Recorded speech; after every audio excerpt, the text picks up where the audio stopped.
Bonsoir, chers frères et sœurs. Nous voici prêts à méditer sur la passion du Seigneur. En ce jour, que nous pourrions dire, c'est le jour, disons comme il y a maintenant le jour international pour tout, on peut dire qu'aujourd'hui c'est le jour international de l'amour de Dieu pour nous. Parce qu'en aimant les siens, il les aima jusqu'à l'extrême de l'amour. Le Seigneur nous a aimés et il n'a rien refusé de donner. Tout ce que Dieu pouvait faire pour rejoindre l'homme, il l'a fait. D'abord, il a assumé notre nature humaine, d'une famille pauvre, dans une ville pauvre. Il a vécu en étranger en Égypte. Il est revenu. Il est monté à Nazareth, il a vécu dans l'obéissance à ses parents terrestres. Ensuite, Jésus, en toute simplicité, et en toute humilité, va choisir ses disciples. C'était tout le contraire, parce que normalement, c'était aux disciples de choisir le maître qu'ils croyaient qui pourrait le faire grandir dans la connaissance de Dieu, de la sagesse. Donc le fait même que Jésus vient choisir ses disciples, lui fait déjà prendre cette posture de quelqu'un qui vient supplier à l'homme son amour, qui désire réveiller notre vocation première et dernière, qui est la vocation à l'amour. Et toute la vie de Jésus, nous disent les évangiles, il a passé en faisant les biens. Ce que Jésus a fait sur terre n'est rien d'autre de ce qu'il faisait depuis toute éternité au sein même de la Trinité. Au cœur de la très sainte Trinité, le Fils de Dieu, le Verbe de Dieu, ne cessait de se donner joyeusement au Père. Il recevait l'amour du Père, il recevait la complaisance du Père depuis toute éternité. C'est un mouvement éternel. Et ensuite, Jésus qui en fait avant naître en tant qu'homme, le Fils, le Verbe, se donnait au Père. Ce n'était pas encore Jésus parce qu'il n'avait pas encore pris la nature humaine, mais c'est bien la même personne dont il est question, puisque c'est le Fils de Dieu, le Verbe de Dieu éternel. Et au cœur du ciel, au cœur de la Trinité, ce mouvement de donation, c'est un mouvement éternellement joyeux, éternellement plein de bonheur, parce que c'est le mouvement même de l'amour, accueillir et donner. Quand Jésus prend notre nature, ce mouvement de l'amour va être attaqué par le rejet de l'amour. Depuis sa naissance, Jésus va devoir affronter ce rejet. C'est Hérode qui va le persécuter. Il doit fuir la Palestine. Il y a tous ces enfants qui annoncent par leur propre martyre le don du sang versé de Jésus. Donc cet acte de don de soi infini et plein de bonheur en prenant les conditions humaines à cause du péché de l'humanité va assumer un caractère dramatique. L'amour va être de toutes sortes contraint de se donner quand même, parce qu'il ne peut pas faire autrement, mais de se donner en passant par la souffrance, puisqu'il y a un mouvement de rejet de cet amour. Mais le Seigneur ne peut pas faire autrement, il continue à se donner. Jésus qui avait, puisqu'il avait assumé la nature humaine, une volonté humaine aussi, Tertullien, des pères de l'Église, disait « tout ce qui est assumé est racheté ». Donc il a la volonté divine dans le Verbe et la volonté humaine.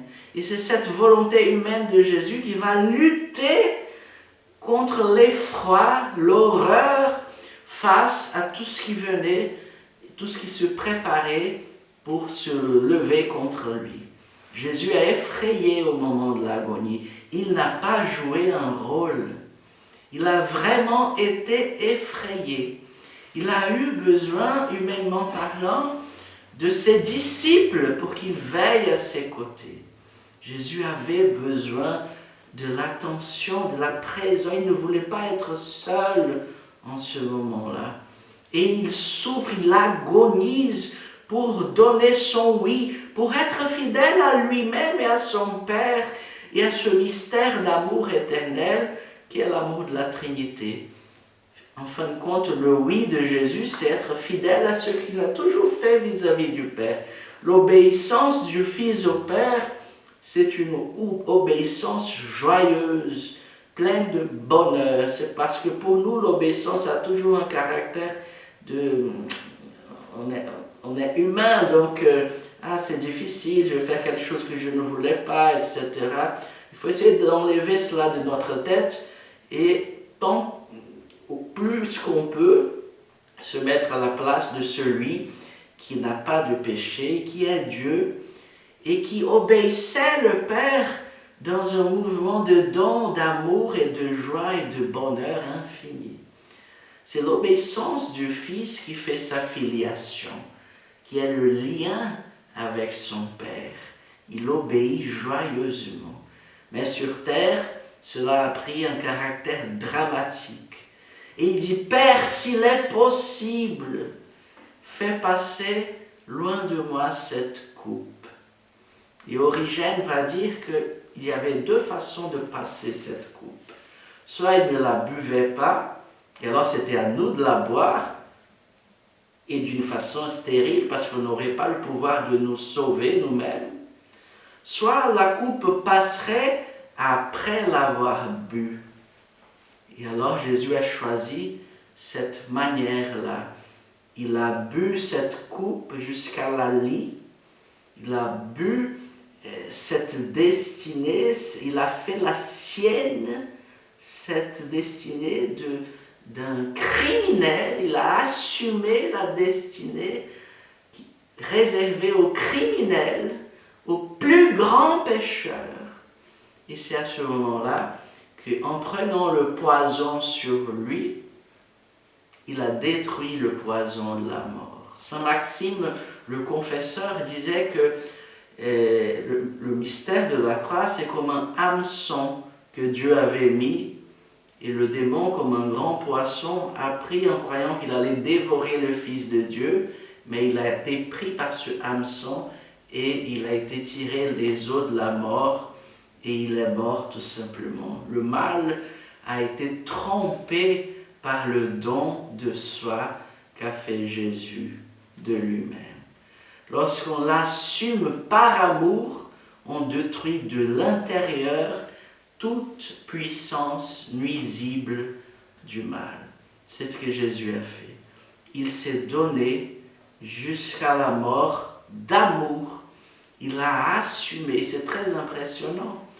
Parce que, par exemple, dans l'évangile de Saint Jean, quand Jésus va prendre la croix, il est dit, il se chargea de sa croix. Et littéralement, la traduction dit, il porta la croix pour lui-même, comme si c'était son grand bien, comme si c'était le seul bien qu'il avait sur terre. Quand j'en parle, j'ai la chair de poule parce que c'est tellement beau de voir. Jésus a fait sienne la malédiction qui était à nous. Parce que c'est une vraie malédiction de vivre une vie sans Dieu, éloigné de Dieu qui est amour, et d'avoir un regard négatif vis-à-vis de Dieu. Et parfois, il y a des hommes qui disent « Ah, je ne crois pas en Dieu à cause de ci et de ça », mais ils ont un regard tellement erroné de Dieu, c'est peut-être pas leur faute entièrement.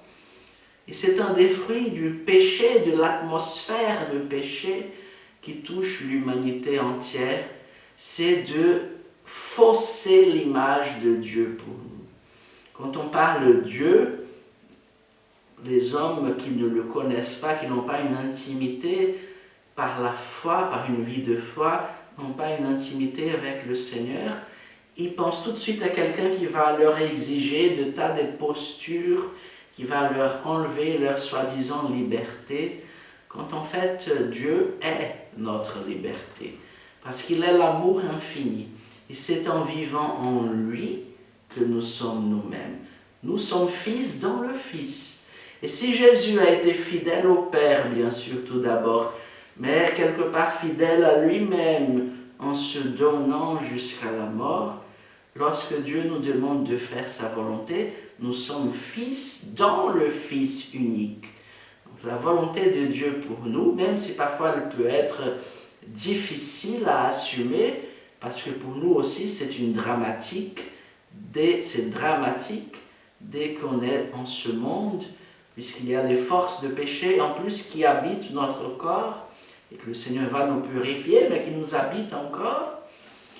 Donc pour faire la volonté de Dieu, nous sentons tout ce poids, toute cette difficulté de notre moi malade. Mais nous voulons dire oui dans le oui de Jésus. Donc pour nous, c'est une croix aussi, c'est une souffrance, c'est incompréhensible, c'est dur. Mais c'est finalement être fidèle à soi-même aussi. Dieu ne nous demande rien qu'il ne nous donne 100 fois plus si nous lui faisons confiance. Mais comme il a dit à Pierre, tu ne comprends pas maintenant, plus tard tu comprendras. Le Seigneur n'évangélise pas d'abord notre intelligence, mais notre volonté. Et il nous demande de lui donner un oui sans comprendre, ou alors en comprenant très mal. Mais si nous, ce qui est le plus beau, c'est que si nous nous livrons sans rien comprendre, parce que c'est le péché originel même, la connaissance du bien et du mal, qui a fait que l'homme ait cette connaissance qui vient fausser tout. Donc il vient guérir notre intelligence par un oui qui ne comprend pas, mais qui adhère par amour. Et c'est cet amour qui ensuite, avec le temps, et c'est le temps de Dieu, pas le nôtre, vient illuminer notre intelligence. Et tôt ou tard, on ne peut pas dire qu'on comprend d'une façon rationnelle ou humaine, mais on peut pénétrer dans le mystère grâce à la lumière de la foi. Donc, chers frères et sœurs, Jésus se chargea de sa croix, du bois de la croix. Dans le livre de la Genèse, il est dit qu'il y avait au centre du jardin l'arbre de vie. Et le Seigneur avait demandé à Adam et Ève de ne pas manger l'arbre du fruit de la connaissance du bien et du mal. Mais l'arbre de vie, c'est cet arbre qui permettait que l'homme continue éternellement à vivre. Mais il a changé la vie par la désobéissance, qui est une négation de la filiation, comme nous venons de méditer pour le Fils. Obéir, c'est être fils. Désobéir, c'est être un orphelin. C'est de se déconnecter de sa source. Alors, les pères de l'Église abondent dans l'interprétation pour dire que cet arbre de vie, c'est le bois de la croix. Il y a toutes sortes d'interprétations qui sont belles, sont peut-être pas historiques, mais sont belles, poétiques. Par exemple, le calvaire, qui est cette montagne, le lieu du crâne, parce que selon une vieille tradition juive, c'était le lieu où Adam avait été enterré. Donc, il y avait le crâne d'Adam. Et ça serait exactement là-dessus qu'on avait planté l'arbre de vie qui est la croix du Christ. Bien sûr qu'il n'y a rien d'historique, mais c'est beau au niveau du sens ou de la symbolique. Ce qui est historique, c'est la mort du Christ. Donc, cette croix qui est plantée exactement là où Adam est mort, c'est-à-dire là où il a désobéi, le Christ dit oui. Et encore une fois, ce n'est pas une obéissance qui écrase, mais qui fait vivre. C'est l'amour même qui nous fait vivre, qui nous fait avancer. David, quand il a été le roi David, quand il a été persécuté par son propre fils Absalom, il montait aussi le mont des Oliviers en pleurant. Il y avait Sémeï, un vieil homme qui lui jetait des pierres. On voulait le tuer. David dit non, il ne fait que me rappeler les propres péchés, etc. Et c'est ce qu'on appelle la passion de David. Elle est, disons, un type, il y a un mot pour dire, ça m'échappe, c'est un type, c'est un symbolique de la passion de Jésus. Donc, David, qui est le roi, il est persécuté par son propre fils parce que son conseiller lui a livré à Absalom.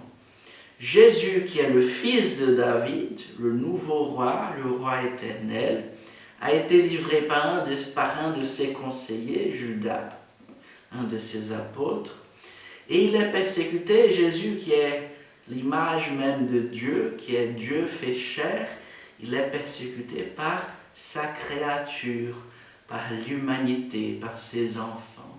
Et Jésus monte le calvaire en portant le bois de la malédiction comme étant son cadeau. Je le porte à votre place. Et c'est très beau parce que David, quand il apprend qu'Absalom est mort, et il avait interdit ses soldats de toucher à Absalom, il voulait encore s'entendre avec ses fils, mais Absalom, selon la parole, il a été pris par sa chevelure, par un grand arbre, et il est mort étouffé. Et quand on vient annoncer à David, voilà, tu peux rentrer à ton palais, ton fils est mort, David pleure sans arrêt. Et pourtant, il était persécuté par Absalom. Et qu'est-ce que David dit? Je suis tellement triste de ne pas être mort à la place de mon fils. Et ce désir du roi David d'être mort à la place du fils qui lui en voulait à mort va être rassasié par le fils de David, par la royauté, qui est Jésus. Jésus sera mort, Dieu fait homme, par l'humanité qu'il a lui-même créée. Et il a voulu mourir à notre place. C'est pour cela que l'évangéliste Saint Jean va dire « Il porta la croix pour lui-même, comme un trophée de son amour, comme un cadeau. Voilà tout le mal qui s'abat sur l'humanité, maintenant je le tiens. Il ne pourra plus écraser mes enfants. » Et alors Jésus portait cette croix comme un bijou. Et les grands mystiques recevront parfois des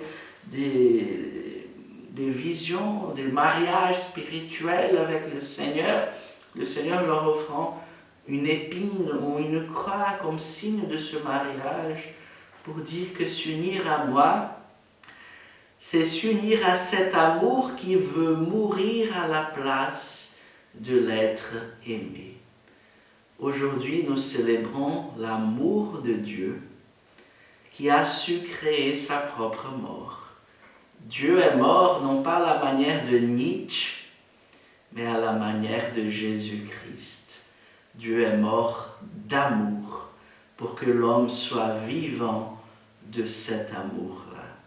Mais comme l'amour est plus fort que la mort, chantaient déjà les cantiques des cantiques, la mort n'a pas pu tenir en son pouvoir cet amour infini. C'est ce que nous allons célébrer à partir de demain soir à la veillée pascale. Aujourd'hui, frères et sœurs, restons unis au pied du calvaire, au pied de la croix. Présentons à Jésus tout ce qui nous fait mourir, tout ce qui nous fait souffrir, tout ce qui nous fait pleurer, tout ce que nous n'avons pas encore de prise et qui a prise sur notre désir d'aimer et qui nous entrave, comme dit la lettre aux Hébreux, le péché qui nous entrave si bien. Confions à celui qui a le pouvoir de transformer tous nos échecs, toutes nos malédictions en un chemin même de salut car Dieu a tant aimé le monde qu'il n'a pas envoyé son Fils pour le juger, mais pour le sauver. Aujourd'hui, Jésus est envoyé jusqu'à moi, jusqu'à vous, jusqu'à chacun de nous. Je vous invite maintenant à faire un temps de prière. Nous allons prier parce que c'est plutôt la grâce qui réalise tout cela. Nous allons demander au Seigneur de réaliser l'œuvre de son amour dans nos cœurs par la puissance de sa croix qui est amour et qu'il a porté si fièrement d'un grand amour.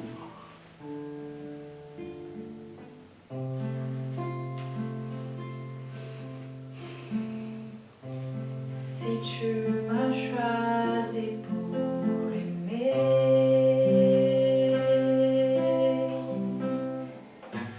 je ne désire aimer que toi, Jésus.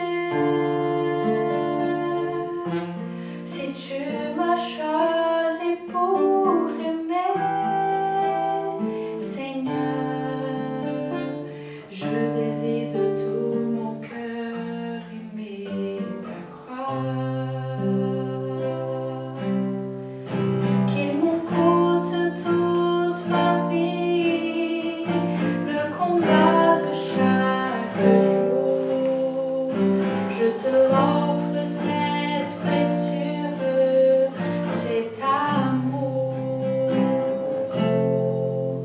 Reçois tout ce que je suis, oui, reçois tout ce que j'ai.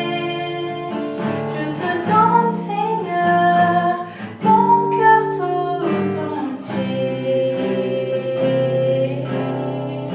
Je te donne, Seigneur, mon cœur tout entier. Seigneur, nous te demandons de venir toucher nos cœurs aujourd'hui.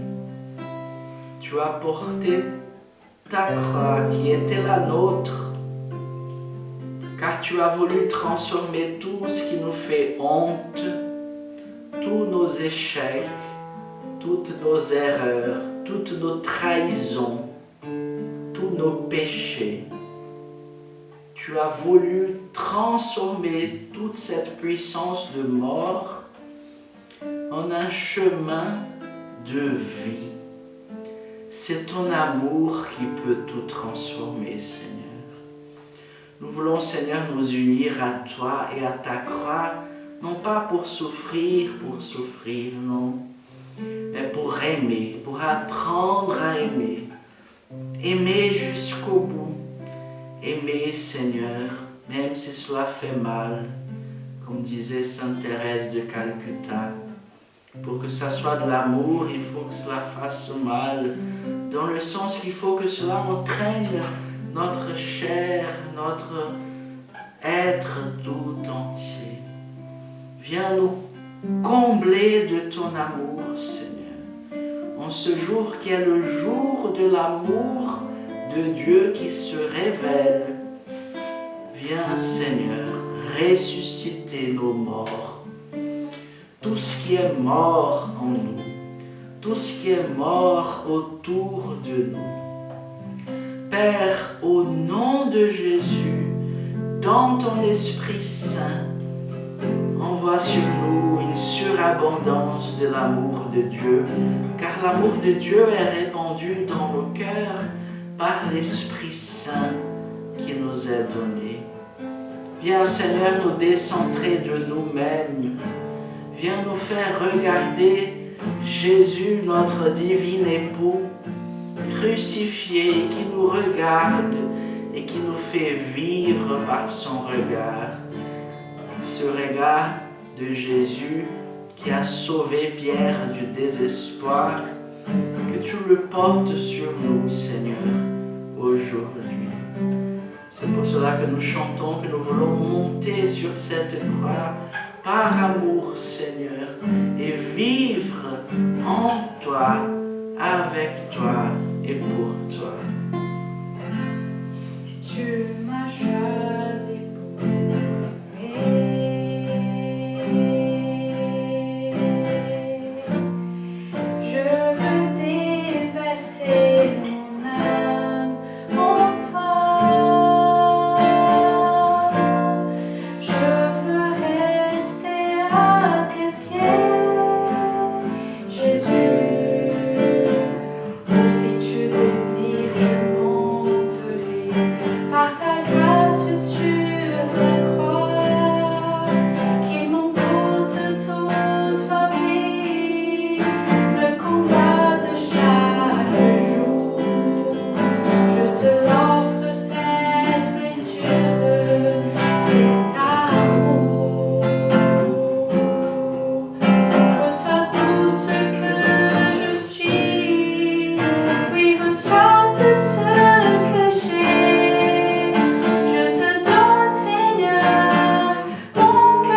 notre nudité de ton sang versé.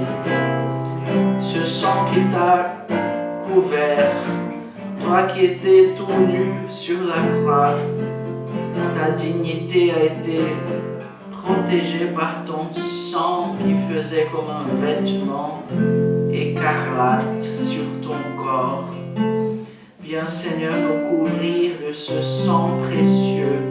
Viens nous couvrir dans ton amour pour que nous soyons fils dans le Fils, tout tourné vers le Père et prêt à aimer nos frères et sœurs. Merci Seigneur. Merci Seigneur. Amen frères et sœurs. Je vous souhaite une bonne nuit dans la présence du Seigneur et un samedi de silence, d'adoration du mystère très saint du Seigneur en attendant la joie qui vient de lui.